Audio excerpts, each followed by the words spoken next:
ये कहानी है हमारी छोटी सी दोस्त रिया की, जिसके दिमाग में बहुत ज्ञान था और उसने 500 करोड़ रुपए की फ्रॉड को तुरंत रोक दिया। तो चलो शुरू करते हैं। मिस्टर कुरैशी अपने बड़े से ऑफिस में खड़े थे। उनका 5 लाख रुपए का सूट चमक रहा था और उनकी आवाज गुस्से से भरी हुई थी।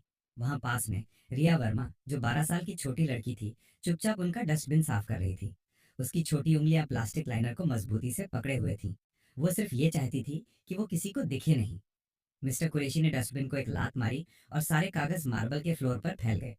उन्होंने अपने असिस्टेंट से अरबी भाषा में कहा कि ये गंदी बच्ची है, सफाई करने वाली की बेकार बेटी है।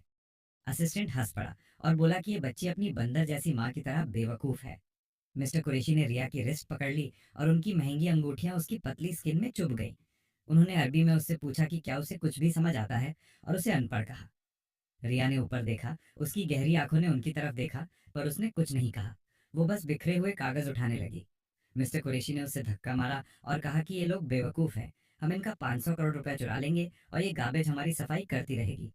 उन्होंने अपने महंगे सूट को ठीक किया और रिया ने जो कागज अभी उठाए थे उन पर पैर रखकर वो चले गए। पर उनको ये नहीं पता था कि वो बेकार बच्ची उनकी हर बात, हर बेइज्जती और उनके पूरे गलत प्लान की हर छोटी चीज समझ चुकी थी। और ठीक 72 घंटों में उस ज्ञान का यूज करके वो उनकी पूरी कंपनी को खत्म कर देगी।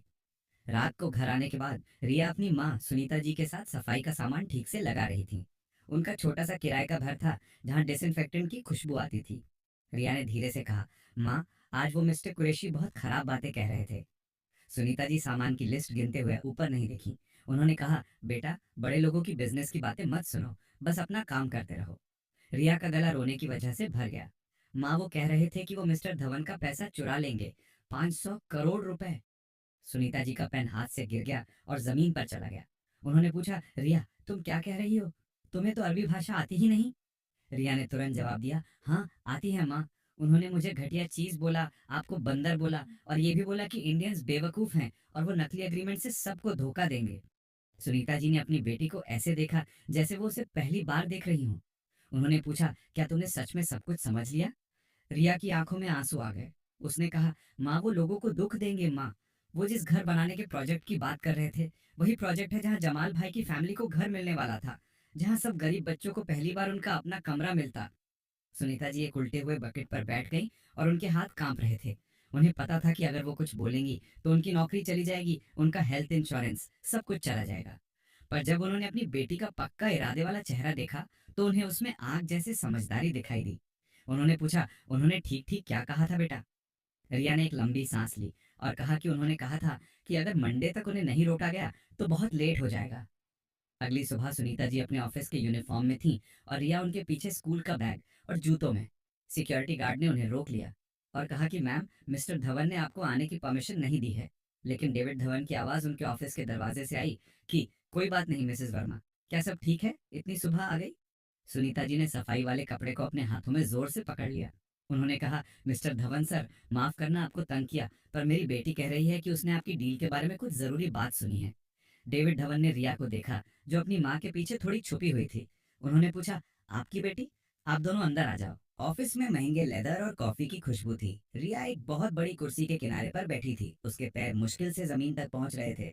रिया ने धीरे से शुरू किया, मिस्टर कुरैशी, वो अरबी भाषा में बात कर रहे थे। मिस्टर धवन आगे की तरफ झुके। रिया ने हिम्मत करके कहा कि उन्होंने बोला कि मिस्टर धवन बेवकूफ हैं और इंडियंस को आसानी से धोखा दिया जा सकता है। उसने कहा, वो नकली एग्रीमेंट के शब्दों से आपका पैसा चुराने का प्लान बना रहे हैं। मिस्टर धवन ने सुनीता जी को देखा और प्यार से कहा कि कभी कभी बड़े लोग ऐसी बातें बोलते हैं जो सुनकर डर लगता है। लेकिन रिया सीधी होकर बैठ गई और बिल्कुल सही अरबी भाषा में बोलने लगी। मिस्टर धवन का कॉफी का कप हवा में ही रुक गया। रिया ने उसका मतलब बताया। उन्होंने कहा, हम इस बेवकूफ कंपनी से सब कुछ छीन लेंगे। फिर उसने हिंदी में बताया कि असिस्टेंट ने मजाक में कहा था कि इन लोगों को अरबी भाषा का कोई ज्ञान नहीं है। मिस्टर धवन ने कांपते हुए हाथों से कप नीचे रख दिया। उन्होंने पूछा, तुमने अरबी कहाँ से सीखी? रिया ने बताया कि यूट्यूब से सीखी और ऊपर रहने वाली मिसेस खान उसे उर्दू सिखाती हैं। वो कम्युनिटी सेंटर में दूसरे देशों से आए हुए बच्चों के लिए बातों को ट्रांसलेट करती है। उसने अपना फोन निकाला और एक खबर न्यूज ऐप चला दी। जैसे ही स्पीकर से तेज अरबी आवाज आई, रिया ने उसे तुरंत हिंदी में ट्रांसलेट किया। मिस्टर धवन बहुत हैरान हो गए। रिया का बताया हुआ मतलब एकदम सही था। सिर्फ शब्दों का ही नहीं, बल्कि उस बात का मतलब और राजनीति की छोटी बातें भी बिल्कुल ठीक थे। मिस्टर धवन रिया की मेज के पास गए और कहा कि मिस्टर कुरैशी ने अरबी के खास कानूनी शब्दों और आम बोलचाल की भाषा को मिला दिया था ताकि कोई उसकी बात को समझ ना पाए। उसने बताया कि असली अग्रीमेंट उन्हें 6 महीनों के बाद नहीं, बल्कि उन्हें तुरंत सब कुछ कंट्रोल करने की पावर दे देगा, और उसमें छुपे हुए शब्द थे कि अगर मिस्टर धवन उस प्लान को रोकने की कोशिश करेंगे तो उन्हें पेनल्टी देना पड़ेगा। मिस्टर धवन ने कांपते हुए हाथों से अरबी भाषा वाले हिस्से के अग्रीमेंट्स निकाले। रिया ने जल्दी से उन्हें देखा और एक सीधा साधा दिखने वाले पैराग्राफ पर उंगली रख दी। उसने कहा, यहाँ लिखा है थोड़े समय के लिए साझेदारी, यानी टेम्पररी पार्टनरशिप अरेंजमेंट। पर अरबी के कानून के हिसाब से इस थोड़े समय का मतलब है जब तक पूरी पावर उनको ना मिल जाए। और एक और लाइन पर हाथ रखकर उसने बताया कि अमीराती भाषा में इसका मतलब है कंप्लीट ओनरशिप, साथ में मिलकर काम करना नहीं। मिस्टर धवन ने उस 12 साल की लड़की को देखा जिसने अभी अभी उनका 500 करोड़ का धोखा पकड़वा दिया था। रिया ने धीरे से कहा कि मिस्टर कुरैशी ने यह भी कहा था कि वो ये छल पहले भी दूसरी इंडियन कंपनीज के साथ कर चुके हैं, और वो हंसते थे कि इंडियंस कभी इतनी अच्छी अरबी नहीं सीख पाएंगे कि उन्हें पकड़ सकें। मिस्टर धवन ने हैरानी से सुनीता जी की तरफ देखा। उन्होंने कहा, मिसेस वर्मा, आपकी बेटी ने शायद हमारी कंपनी को हमारी हिस्ट्री के सबसे बड़े धोखे से बचा लिया है। रिया कुर्सी पर वापस चढ़कर बैठ गई। मिस्टर धवन, दस्तखत कल है ना? उन्होंने उसे जल्दी कर दिया था क्योंकि वो इंडियंस को शक होने से पहले ही डील को खत्म करना चाहते थे। मिस्टर धवन ने तुरंत अपना फोन उठाया। रिया ने अपना छोटा सा हाथ उठाया और कहा, रुक जाइए। उसने कहा, उन्होंने ये भी कहा था कि उन्होंने छिपकर एक इंडियन लॉयर को पैसे दिए हैं जो आपकी ही कंपनी में है, ताकि अगर कुछ गड़बड़ हो तो वो उनकी मदद करें। पूरे कमरे का माहौल जैसे एकदम से ठंडा हो गया। रिया ने बताया कि उसने 7 साल की उम्र में रेफ्यूजी फैमिलीज को देखकर भाषाएं सीखना शुरू कर दिया था। जब वो देखती थी कि लोग एक ही भाषा में बात नहीं कर पाने की वजह से मदद नहीं ले पाते थे, तो उसने फैसला किया कि वो भाषाएं सीखेगी। उसने कहा कि स्कूल के जिन बच्चों के पेरेंट्स टीचर मीटिंग में नहीं आ पाते थे उनके लिए उसने स्पेनिश सीखी, और जब रेफ्यूजी फैमिलीज आने लगी तो उसने अरबी सीखी। मिस्टर धवन बहुत हैरान थे। उन्होंने पूछा, तुम कितनी भाषाएं बोलती हो? रिया ने आराम से जवाब दिया, 8 भाषाएं अच्छे से, और 3 पर अभी काम चल रहा है। सुनीता जी ने गर्व से और थोड़े दुख से बताया कि रिया रात रात तक जागती है, बाहर की खबरें सुनती है और पड़ोसियों के फॉर्म भरने में मदद करती है। मिस्टर धवन ने पूछा, तुम भाषाएं क्यों सीखती हो बेटा? रिया ने अपने उम्र से ज्यादा समझदार आंखों से देखा और कहा, क्योंकि जब लोग एक दूसरे को समझ नहीं पाते तो गलत चीजें होती हैं, फैमिलीज टूट जाती हैं, और मिस्टर कुरैशी जैसे लोगों को लगता है कि वो सबको धोखा दे सकते हैं। उसने अपनी पुरानी नोटबुक दिखाई जिसमें अरबी लिखाई स्पेनिश के शब्द भरे हुए थे। उसने कहा कि उसकी माँ हमेशा कहती है कि हमारा दिमाग भगवान का दिया हुआ तोहफा है और तोहफों को सबके साथ बांटना चाहिए। अगली सुबह कॉन्फ्रेंस रूम के बाहर खड़े होकर मिस्टर धवन ने रिया से कहा, मुझे तुम्हारे छुपे हुए हथियार की जरूरत है। रिया ने हाँ कहा। अंदर मिस्टर कुरैशी अपने फोन पर तेज आवाज में अरबी में बात कर रहे थे। मिस्टर धवन ने कहा, याद रखना, तुम यहाँ बस अपनी माँ के साथ हो जो सफाई कर रही है, एक आम बच्ची की तरह बिहेव करना। रिया ने यस सर कहा, पर उसके हाथ डर से कांप रहे थे। उसने अपने बैग से कलरिंग बुक्स और क्रेयॉन्स निकाले। मिस्टर धवन मीटिंग रूम का दरवाजा खोलकर अंदर गए और अपने पार्टनर से सॉरी बोला और कहा कि सफाई करने वाले स्टाफ को अपना काम पूरा करना है। मिस्टर कुरैशी ने उनकी तरफ देखा भी नहीं। रिया फर्श पर दीवार के पास बैठ गई ताकि वो सब सुन सके, पर लगे कि उसमें कोई दिलचस्पी नहीं है। उसने तितली में रंग भरना शुरू कर दिया। मिस्टर कुरैशी फोन पर बोल रहे थे कि सब कुछ उनके प्लान के हिसाब से चल रहा है और इंडियंस को इस्लामिक व्यापार के कानून के छेद के बारे में कुछ नहीं पता। रिया का क्रेयॉन एक पल के लिए रुका, फिर चलने लगा। जब मिस्टर कुरैशी का असिस्टेंट आया तो उसने अरबी में बताया कि जिस लॉयर को उन्होंने पैसे दिए थे वो अभी प्रोजेक्ट की बातें चेक करना चाहता है। रिया ने गलती से अपना क्रेयॉन बॉक्स नीचे गिरा दिया। क्रेयॉन्स मार्बल के फर्श पर फैल गए। उसने धीरे से सॉरी कहा, पर मिस्टर कुरैशी और असिस्टेंट ने उसे ध्यान नहीं दिया। उन्होंने अरबी में कहा कि वो उस लॉयर को मना लेंगे, नहीं तो उसे बर्बाद कर लेंगे। रिया ने नीला क्रेयॉन पकड़ा हुआ था। फिर मिस्टर कुरैशी ने घर बनाने वाले प्रोजेक्ट की बात की। उन्होंने कहा, वो तो सबसे अच्छा हिस्सा है, हम उस जमीन को ले लेंगे और अमीर लोगों के लिए रिजॉर्ट्स बनाएंगे, गरीब लोग बेघर हो जाएंगे। रिया के हाथ में नीला क्रेयॉन टूट गया। मिस्टर धवन ने 30 मिनट के बाद अपने बड़े पार्टनर्स को मीटिंग रूम में बुलाया। रिया उनकी कुर्सी के पास बैठी थी। बड़ी पार्टनर मिसेस अग्रवाल ने अपने महंगे चश्मे ठीक करते हुए कहा, आप 500 करोड़ रुपए की डील एक बच्ची की सुनी हुई बात पर रोकना चाहते हैं? मिस्टर सूद, जो एक और पार्टनर थे, उन्होंने बहुत घमंड से कहा, क्या हम सच में सफाई वाली की बेटी से कानूनी सलाह लेंगे? वो तो बस 12 साल की है, ये तो बिल्कुल गलत बात है। सभी पार्टनर्स रिया को हल्का समझ रहे थे। उन्होंने कहा कि ये बच्चे बातें गलत सुनते हैं और सिर्फ ध्यान पाने के लिए कहानियां बनाते हैं। रिया के छोटे हाथ उसकी गोद में जोर से बंध रहे, पर वो शांत रही। जब मिस्टर सूद ने कहा कि रिया का काम सफाई वाले प्रोजेक्ट से है और उसे मीटिंग रूम में नहीं स्कूल में होना चाहिए, तब मिस्टर धवन को गुस्सा आ गया। उन्होंने टेबल पर जोर से हाथ मारा, पर मिसेस अग्रवाल नहीं रुकी। उन्होंने कहा कि ये बिजनेस है, चैरिटी नहीं, और वो सफाई वाले की घटिया बेटी के ख्यालों पर फैसले नहीं ले सकते। तब रिया धीरे से बोली, क्या मैं मिस्टर सूद से कुछ पूछ सकती हूँ? पार्टनर्स ने एक दूसरे की तरफ देखा। मिसेस अग्रवाल ने गुस्से से आंखें घुमाई। मिस्टर धवन ने कहा, हाँ जरूर बेटा। रिया ने सीधे मिस्टर सूद की तरफ देखा और कहा कि उन्होंने अपना परिचय देते समय लैटिन भाषा का शब्द गलत बोला था। उसने मिसेस अग्रवाल को बताया कि उन्होंने 2 बार ये लोग शब्द यूज किया था और उसकी माँ ने उसे सिखाया है कि जब कोई ये लोग बोलता है तो उसका मतलब है कि वो उनकी इज्जत नहीं करते। पूरे कमरे में एकदम शांति छा गई। मिस्टर धवन ने मुस्कुराते हुए कहा, तो क्या हम इसकी अरबी भाषा का टेस्ट लें या आप मान गए हैं कि समझदारी के लिए उम्र की कोई शर्त नहीं होती। अगली मीटिंग शुरू होने से 45 मिनट पहले मिस्टर धवन ने सभी पार्टनर्स को रिया से मिलवाया। सभी, ये हैं हमारी नई भाषा सलाहकार। रिया ने अपना टैबलेट निकाला और दिखाया कि वो एक आसान ड्राइंग ऐप यूज करेगी और संकेत पर लाल निशान का मतलब झूठ, नीला निशान का मतलब जरूरी जानकारी और हरा निशान का मतलब सच है। सबसे ज्यादा आलोचना करने वाले मिस्टर सूद को भी ये मानना पड़ा कि ये अच्छा और मुश्किल प्लान है।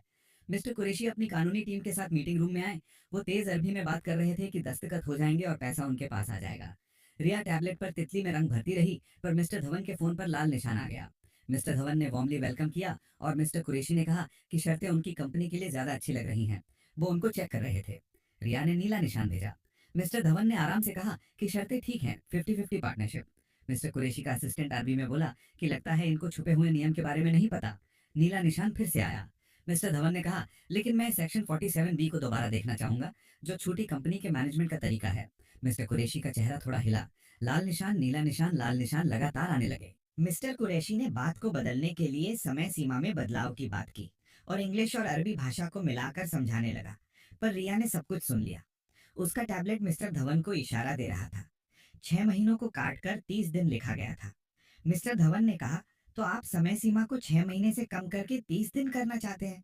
मिस्टर कुरैशी एकदम रुक गए। उसने इंग्लिश में तो समय सीमा की बात नहीं की थी। मिस्टर कुरैशी ने शक की निगाहों से कमरे को देखा और उनकी नजर रिया पर पड़ी, जो तितली में रंग भरने में पूरी तरह लगी हुई थी। बस एक बच्ची खेल रही है। जब वो मीटिंग रूम में वापस आए, मिस्टर कुरैशी और ज्यादा केयरफुल थे। उनके असिस्टेंट के पास एक रिकॉर्डिंग मशीन थी। मिस्टर कुरैशी ने नए कागज टेबल पर रखे। अरबी के हिस्से और ज्यादा मुश्किल थे। मिस्टर धवन ने आराम से कहा, हमारे भाषा सलाहकार अरबी हिस्से को चेक करेंगे। मिस्टर कुरैशी की भौं ऊपर उठ गई। सलाहकार? मिस्टर धवन ने कहा, अभी अभी कंपनी में आए हैं। मिस्टर कुरैशी इंग्लिश में ठीक बातें कर रहे थे, जैसे 60 दिन में काम बदलना, साथ मिलकर देखभाल करना। पर अरबी में वो असिस्टेंट से कह रहे थे कि असली लिखावट उन्हें सिर्फ 30 दिन में पूरा कंट्रोल दे देगा और अगर वो अग्रीमेंट तोड़ेंगे तो 200 करोड़ रुपए का पेनल्टी देना पड़ेगा। रिया ने नीला निशान और लाल निशान भेजा। मिस्टर धवन ने इंग्लिश हिस्सा देखते हुए कहा, यहाँ 60 दिन लिखा है, पर इसे लागू करने के तरीकों को जानने की मुझे इच्छा है। मिस्टर कुरैशी का विश्वास कम होने लगा। उन्होंने पूछा, 200 करोड़ का जुर्माना, जो सेक्शन 73C में अरबी टेक्स्ट में लिखा हुआ है? मिस्टर कुरैशी का चेहरा पीला पड़ गया। वो गुस्से से बोले, ये हो ही नहीं सकता। इनको इतनी अच्छी अरबी नहीं आ सकती। यहाँ कोई जासूस होना चाहिए। उसने कमरे में रिया को देखा, जो चुपचाप रेनबो में रंग भर रही थी। मिस्टर कुरैशी उसके पास गया और धीरे से अरबी में पूछा, मा इसमुकी आया तू हाल तपाह सुगरा, जिसका मतलब है, तुम्हारा नाम क्या है छोटी लड़की। रिया ने कोई जवाब नहीं दिया, बस रंग भरती रही। मिस्टर कुरैशी को आराम मिला। सिर्फ एक बेवकूफ बच्ची। पर उसने ध्यान दिया कि रिया का क्रेयॉन बहुत ही छोटे समय के लिए रुका था जब वो अरबी में बोला था। उसका हाथ कांपा था।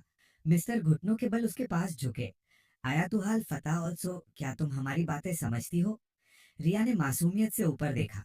क्या आप मुझसे बात कर रहे हैं मिस्टर? मैं स्पेनिश बोलती हूँ, स्कूल में थोड़ी इंग्लिश बोलती हूँ। मिस्टर कुरैशी को विश्वास नहीं हुआ। वो गुस्से से भर गए। मिस्टर धवन, मुझे ये बच्ची तुरंत कमरे से बाहर चाहिए। मिस्टर धवन ने अपना जबड़ा कस लिया। ये यहीं रहेगी। मिस्टर कुरैशी कागज उठाने लगे। डील अब खत्म होने वाली थी। मिस्टर धवन ने रिया की तरफ देखा और फिर हिम्मत से कहा, रिया, क्या तुम मिस्टर कुरैशी को अरबी में बताओगी कि तुमने 200 करोड़ रुपए के पेनल्टी क्लॉज के नियम के बारे में क्या सुना है? पूरा कमरा शांत हो गया। मिस्टर कुरैशी का चेहरा बिल्कुल सफेद पड़ गया। रिया खड़ी हुई। उसने मिस्टर कुरैशी की आंखों में देखा और एकदम साफ अरबी भाषा में बोली। उसने कहा कि उसने सुना है कि असली लिखावट उन्हें सिर्फ 30 दिन में पूरा कंट्रोल दे देगी और जब इंडियंस अग्रीमेंट तोड़ने की कोशिश करेंगे तो उन्हें 200 करोड़ रुपए का पेनल्टी देना पड़ेगा। मिस्टर कुरैशी ऐसे पीछे हटे जैसे उनको चोट लगी हो। रिया ने पूरे रूम से बड़े विश्वास वाली इंग्लिश में बात की। उसने बताया कि मिस्टर कुरैशी ने उसे ट्रैश, अनपढ़ और उसकी माँ को बंदर कहा था। लेकिन बेइज्जती से भी बुरी बात यह थी कि वो 500 करोड़ रुपए की चोरी करके गरीब लोगों के लिए बने घर बनाने के प्रोजेक्ट को तोड़कर महंगे लग्जरी रिजॉर्ट्स बनाना चाहते थे। मिस्टर कुरैशी का असिस्टेंट दरवाजे की तरफ भागा, पर सिक्योरिटी टीम ने उसे रोक लिया। रिया ने अपना टैबलेट निकाला और कहा, और सुनिए, मैंने सब कुछ रिकॉर्ड भी किया है। उसने स्क्रीन पर उंगली रखी। मिस्टर कुरैशी की अरबी में बोली हुई आवाज कमरे में सुनाई देने लगी और स्क्रीन पर इंग्लिश में उसका सबटाइटल्स चल रहा था। हम इस बेवकूफ कंपनी से सब कुछ चुरा लेंगे। इस जगह के गरीब लोग बेघर हो जाएंगे। मिस्टर धवन ने डील तुरंत कैंसिल कर दी और सीबीआई और इंटरनेशनल अथॉरिटीज को बताने की बात कही। रिया मिस्टर कुरैशी के पास गई। उसने कहा, मिस्टर कुरैशी, आपको याद है जब मैं आपका डस्टबिन साफ कर रही थी तो आपने मुझे क्या क्या कहा था? आपने मेरी कलाई इतनी जोर से पकड़ी थी कि निशान पड़ गए थे। उसने अपना छोटा हाथ ऊपर उठाया। पर आपको पता है मजेदार बात क्या है?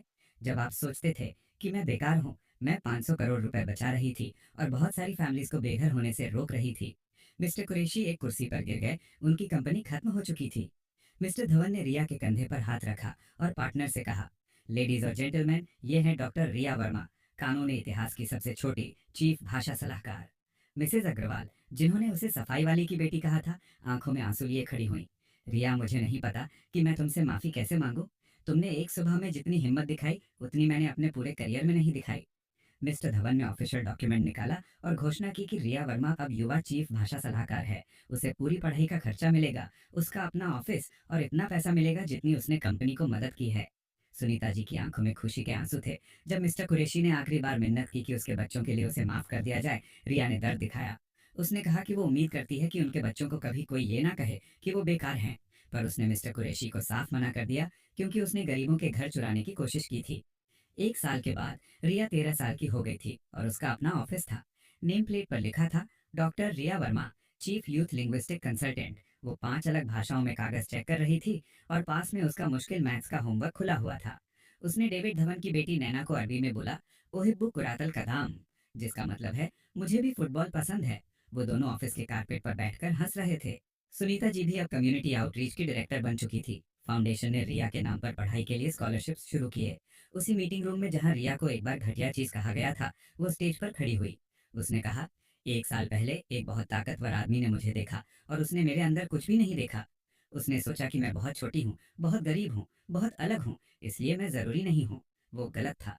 रिया ने स्कॉलरशिप पाने वाले लोगों को देखा और कहा, सबसे मुश्किल काम ये नहीं है कि आप ये साबित करो कि आप होशियार हो। सबसे मुश्किल काम ये है कि आप खुद पर विश्वास करो जब सब आपको रोक रहे हों।